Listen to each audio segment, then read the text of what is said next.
première, puisqu'on va commencer avant l'heure. Ça ne s'est jamais arrivé, de toute façon. Mais voilà, je suis très contente qu'on commence avant l'heure. Et je suis encore plus honorée et plus vraiment contente, et c'est avec un grand plaisir de nous voir réunis aujourd'hui. Donc, merci d'être venus. Merci d'avoir accepté l'offre finalement de créer un petit espace pour parler d'une question certainement importante, mais surtout pour parler de quelque chose qui se hisse un tout petit peu, qui est différent de notre quotidien, certainement très absorbant. Et donc c'est quelque chose d'assez exceptionnel, étant donné notre quotidien contraignant, frustrant, etc., de ne pas parler de cela, mais de se hisser un tout petit peu sur un tout petit peu notre réalité, et de parler de notre métier, en tout cas par rapport à l'aspect enseignement, de l'appréhender non pas selon le ministère et les différents décrets, non pas selon les heures sup et plans d'études, mais de l'appréhender par rapport à une autre perspective, par rapport à un autre point de vue. C'est un tout petit peu le standard international qui est en train de se tisser, et qui, bon gré mal gré, ayant conscience de cela ou non, il va se développer et il va devenir plus ou moins une norme. Bien sûr, cela dépendra des différents contextes dans lesquels il va émerger, mais il va de toutes les façons se concrétiser. Donc, on va parler côté enseignement, côté numérique dans l'enseignement, particulièrement ressources éducatives libres, ou ce qu'on appelle en anglais Open Educational Resources. Et donc c'est un mouvement international qui commence à prendre forme, différentes applications, différentes expériences dans différents contextes, mais ça existe, et nous sommes là réunis pour en parler. En fait, pourquoi aujourd'hui, en ce lundi de la dernière semaine du mois de mars, pour une raison très simple et très concrète et très visible aussi, c'est que c'est une mouvance internationale. Donc il y a des organisations internationales, et notamment l'organisation qui chapeaute tout cela, chapeaute moralement, hein, sans incidence financière bien sûr, c'est le Open Educational Consortium, et qui en fait a un tout petit peu instauré la tradition internationale. C'est quand même assez lourd, c'est international. Elle a instauré ce qu'on appelle le Open Week, c'est-à-dire la semaine de l'Open Educational Resources. C'est des événements qui se réalisent à travers la planète, donc dans les différents coins du monde. Donc différents événements se réalisent autour des ressources éducatives libres. Donc finalement, l'objectif de cette table ronde, c'est certainement l'objectif direct, c'est de parler des ressources éducatives libres et du numérique en général.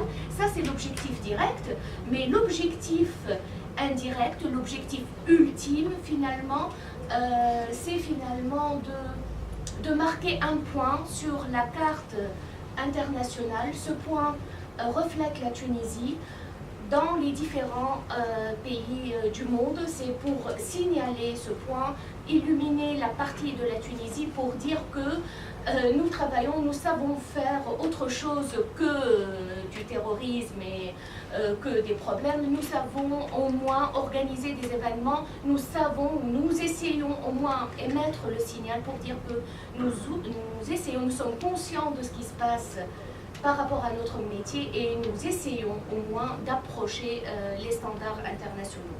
Voilà donc le contexte général. Donc c'est le contexte, c'est le Open Week, c'est de se mettre un tout petit peu au diapason de ce qui existe dans le monde par ailleurs, dans les différents pays, les différentes organisations éducatives, notamment les universités. Voilà, ceci étant dit, aussi cette table ronde ne saurait jamais pouvoir se réaliser sans l'appui combien important et combien valorisant de l'Institut français et de l'AUF, l'organisation universitaire francophone, de la francophonie, qui a accepté de prendre en charge nos amis et nos experts et nos chers partenaires, Monsieur Jérôme Valu, qui nous vient de l'université de Sorbonne, et Monsieur Simon Carlon, c'est ça, voilà, qui nous vient de Nantes. Voilà, donc merci à nos amis, à nos invités, à nos chefs invités qui sont pour la seconde fois, donc qui ont répondu présents pour la seconde fois, donc pour nous appuyer dans notre conversation.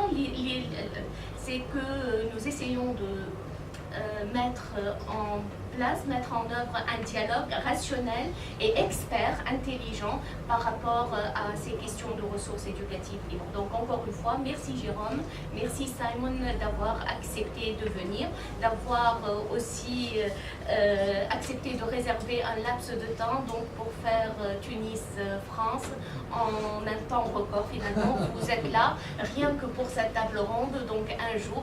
Merci beaucoup pour cet acte de soutien. Voilà, donc ceci étant dit, donc voilà, nous avons préféré que ce soit une table ronde pour mettre un tout petit peu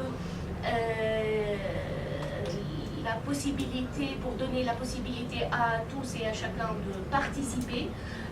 Par rapport à la conférence d'octobre, par exemple, et par rapport à l'idée de faire une conférence avec des conférenciers et des présentations, l'idéal pour une table ronde, c'est que tout le monde prenne part au dialogue, à la conversation, apporter un tout petit peu son grain de sel par rapport à cette problématique et donner sa perspective, son expérience, parce que la plus jeune des expériences a en moyenne 10 ans, la plus jeune d'expérience parmi les présents a en moyenne 10 ans, 10 années d'exercice dans le métier d'enseignant, donc une lourde finalement, certainement riche, mais lourde expérience et certainement pleine d'enseignement. Voilà, donc après la présentation, on va un tout petit peu échanger, mais on a un éclair sur ce que c'est les ressources éducatives libres. Et puis, on va voir une petite vidéo et ensuite, Jérôme va faciliter la conversation. Donc, je me présente, je vais commencer par moi-même. Je m'appelle Sanel Harbi, je suis professeure à l'université de Sousse, je suis professeure en méthode quantitative appliquée à l'économie et à la gestion. Je travaille sur l'entrepreneuriat, sur l'économie de la petite entreprise et je m'intéresse aux questions de droit de propriété intellectuelle et je m'intéresse également à la question de la valorisation des biens dont le prix est égal à zéro, notamment ces ressources éducatives qui ont de la valeur, mais le prix pourrait être nul. Voilà, je passe la parole pour la présentation à ma collègue Lilia. Donc, je suis Lilia Chapti, Dima. Je suis médecin en radio.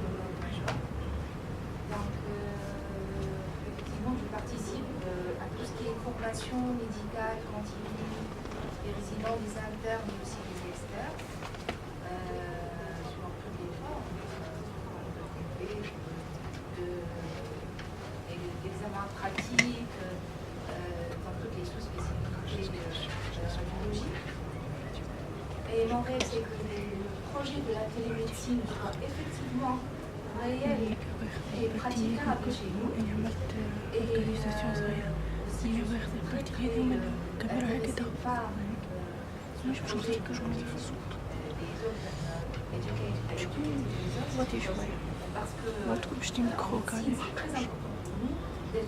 أما إني شو سكرنا كبيرة هاي خاطر سكون هيك عندي ناس كل ظاهرين كيطولي في البركة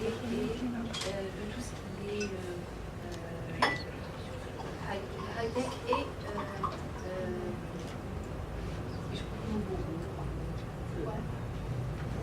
Vas-y.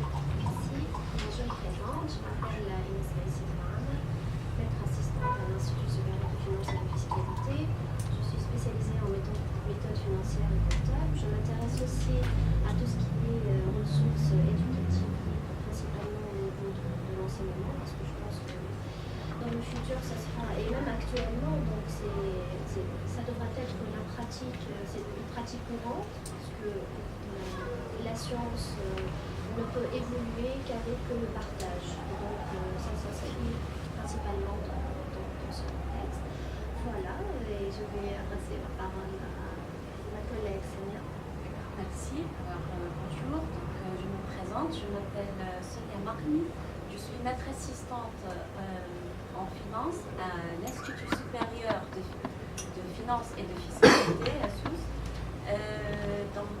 Ma spécialité c'est la finance. Je m'intéresse principalement à la finance du marché, donc c'est la bourse, le marché de change, donc le forex, mais les ressources éducatives libres sont très intéressantes, surtout dans l'enseignement, donc le partage des ressources avec mes étudiants.